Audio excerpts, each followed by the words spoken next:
Hey folks, today we're going to take a look at a game that is currently seeking funding on Kickstarter. That game is called Frutticola, and it's from Giochi.it Games. Now, if you like what you see throughout the rest of this preview video, I'm going to encourage you to go to the official Kickstarter project page. To do that, you're going to follow the link in the top corner of your screen, as well as down in the description section underneath this video. You can go there, find out more information than I could possibly tell you here, and hopefully consider backing the project.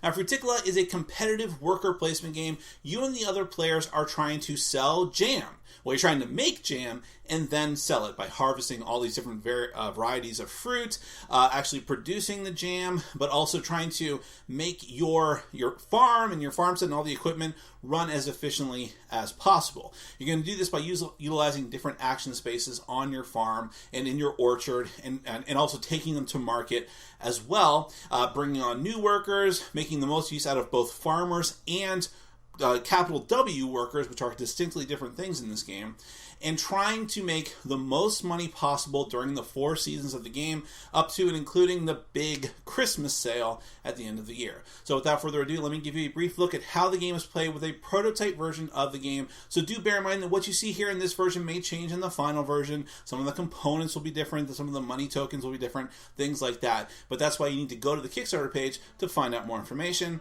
But then in any event, we will come back and discuss it further.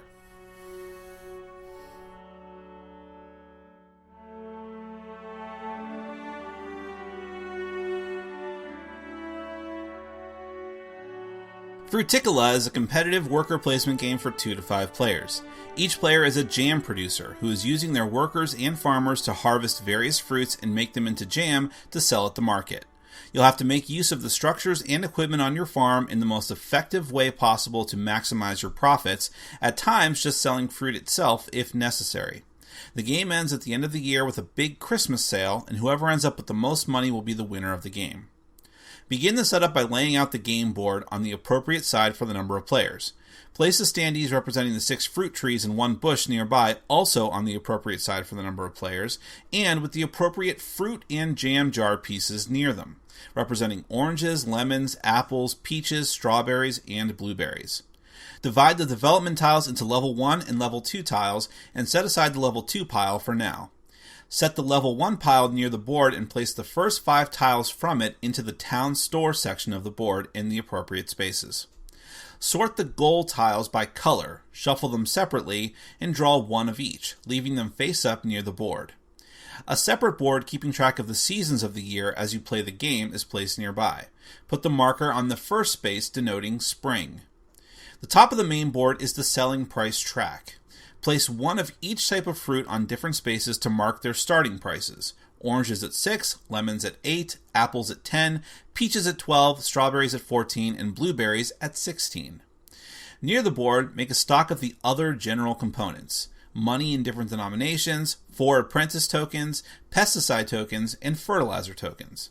Lastly, give every player a set of starting components: a starting warehouse tile, 3 goal markers, 3 farmers, and 3 workers, collectively known as pawns. Also give each player 2 oranges, 2 pesticides, 2 fertilizers, $10, and 5 action cards. You can dispense these action cards either randomly or by drafting them with the other players if you're already experienced with the game. Then you can begin. Each season begins with all players placing one of their action cards face out on the table, then everyone reveals them simultaneously. Action cards have 3 main parts. The number in the top corner determines the turn order. The player whose chosen card has the lowest number goes first, then the player with the next lowest, and so on. The card will also tell you how many farmers and workers you'll get to use for the season, which you'll place on the card to remember, and also what advantage or disadvantage you'll be affected by. If you don't get many pawns for the round, you might get an advantage in resources or prices. But if you get a lot of pawns, you might be disadvantaged by being unable to use certain actions for the round, for instance. Action cards, once used, cannot be used again in future seasons, so you'll keep them off to the side at the end of the season. Next, starting with the first player as determined by the action cards, each player chooses an action area and places one of their available pawns on it. This activates the space, and they perform the corresponding action. Small circular spaces are exclusive, meaning only one player's pawn can be placed there per season. The larger spaces are open, and any number of player pawns can be placed there. There are 6 distinct action areas. The orchard is actually divided up into 2 exclusive action spaces per tree or bush. Placing a pawn here lets you collect the indicated fruit, but there are several caveats to this. First, most spaces require spending fertilizer or pesticide tokens as indicated in order to collect the fruit. Some spaces also indicate that you must specifically use a farmer in order to collect there. Lastly, there's a question of supply. The stock of fruits is limited, and if there are none left in the stock, you can't take all the fruit you're entitled to. Furthermore, you are limited by the amount of space you have in your warehouse for the fruit. The next action area is the town store. If you place a pawn here, you can purchase a development tile. The cost is equal to the total of the amount on the action space you chose and the amount on the board above the chosen tile. If you use a farmer, you get a discount of $2. When you buy a tile, the other tiles slide to the right and a new tile is drawn from the current stack to go in the now empty slot. Development tiles can give you an immediate reward when purchased, but can also give you various permanent abilities, like extra warehouse space, increased prices on certain products, better utilization of your pawns, or even discounts at certain action areas. The chemical plant lets you acquire either 3 or 1 pesticide or fertilizer tokens. If you use a farmer, you gain 1 additional token of your choice. Just like with fruit, both of these tokens are limited in supply. The factory is where jam is produced. You need 2 of the same fruit to make 1 jar of the corresponding jam, and the chosen action space will dictate how many jars you can make at once. Using a worker, you can increase this by 1. Jam is stored in your warehouse as well, so you must have enough space for it. The market is where you can sell your products, either 1 jar of jam or 3 fruits at a time. The chosen action space will dictate how many jams or bundles of the same fruit you can sell at once. Using a worker increases this by 1. Return the sold goods to their stock and take money equal to the current selling price of the particular fruit type on the track. But when your turn is done, you must then lower the price of the fruit sold by 1 space, regardless of how many you sell at once. Finally, the house is where you can recruit apprentices. The player who takes this exclusive space gets 2 apprentice pawns. If you use a farmer, you must pay $3 to do this, but a worker can do it for free. Apprentices will be used for your last 2 turns of the season, just like the other pawns, but they are not specialized and cannot count as workers or farmers. They're also temporary and will be returned to the stock at the end of the season. Players will keep placing pawns in turn order like this. During this time, you'll need to look to see if you meet the condition on any of the goal tiles. These usually have to do with having a certain allotment of fruits, jams, or development tiles in your possession. Place one of your goal markers on the highest available space if you do meet the condition, and take the indicated amount of cash. When all players have placed all of their pawns, the season ends. Everyone takes back their pawns from the action areas, the season marker advances, and increase the selling price of all fruits by 1. Place the apprentices back in the stock, and if you just completed the second season, Summer, replace all the level 1 development tiles with level 2 tiles, including filling up the town store spaces. The seasons continue like this until the end of Winter, in which you skip all of the end of season steps.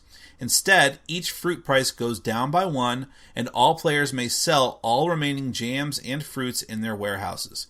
You must still sell fruits in bundles of 3 of the same kind. The price does not decrease as each player sells, and advantages and disadvantages from your action card do not apply. However, special abilities from development tiles that you purchase do still apply. After everyone is done selling, whoever has the most money is the winner of the game, with ties going to the player with the highest number on the 5th action card that is still in their hand. And that is Frutticola. Frutticola has a very creative and specific theme that I haven't seen a lot of other games have. I've seen other games that involve trees and fruits and things like that, but not specifically making jam, which is very interesting. But that's not the only thing that is interesting about Frutticola. There's also the fact that while there are a lot of other worker placement games, it's very few games that manage to walk that delicate tightrope of having different worker powers, because that starts to make the game very unwieldy in certain situations. But Frutticola does it in a very simple but effective way, which is that you have workers that can be used wherever you want. You can use your main workers, or I should say your pawns, which are workers and farmers, You can use them wherever you want, however you want. The only condition on that is the apprentices can't be used in certain spots. But like you can use and there's a couple spots where only farmers can go. But other than that, you can go with your pawns to any other spot. It's just that in some cases you're gonna either not get as much of a benefit as you would if you use the other type, either the worker or the farmer, or you actually get penalized for doing so. But you can still do it if you have to. So you have this important layer of strategy that's above and beyond normal strategy of a worker placement game, where it's like conserving different types of pawns for when you need them for a very specific task in order to get the most use out of that space or to do it at all, which is a very interesting way to go about a whole worker placement game. There's lots of other small elements too. The whole this is also an economy-based game on top of a worker placement game, because a lot of times worker placement games can stay very static in some elements whenever there's any sort of market involved. But this is a constantly moving market. Someone sells something, it's going to move the price down. And you have to be prepared. Like, well, do I want to wait and have a big turn-in for selling stuff as much as I can? But if someone else sells before I do, not only can they sell more than I can because they're going to take one of the better spots, they're also going to drive down the price. So this is a huge consideration. Or do I wait until the next season when prices will go up, but then I have limited warehouse space? You have to weigh all of these different things when you're placing out your stuff. It's that thing of like, gathering the resources you need to get the products that you need to take the actions that will be necessary for you to actually get points, which in this game is money.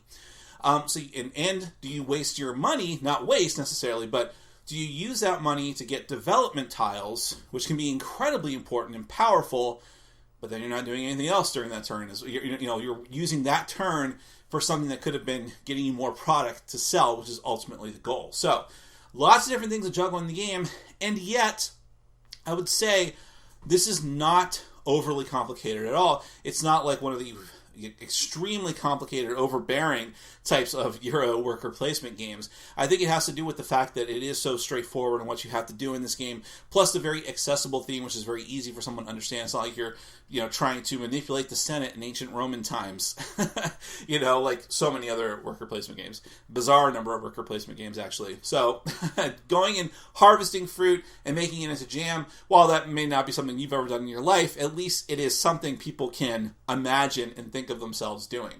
So, if any of that appeals to you, the theme, the way the game looks, which, even with a prototype copy, I'm sure you get the picture that's going to be a very lovely game in the final version, too, even more so.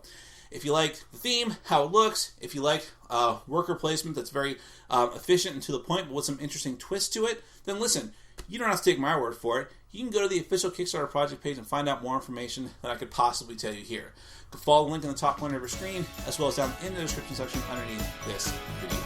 That is Frutticola from Giochi.it Games. Thank you so much for watching, and as always, for supporting our sponsors.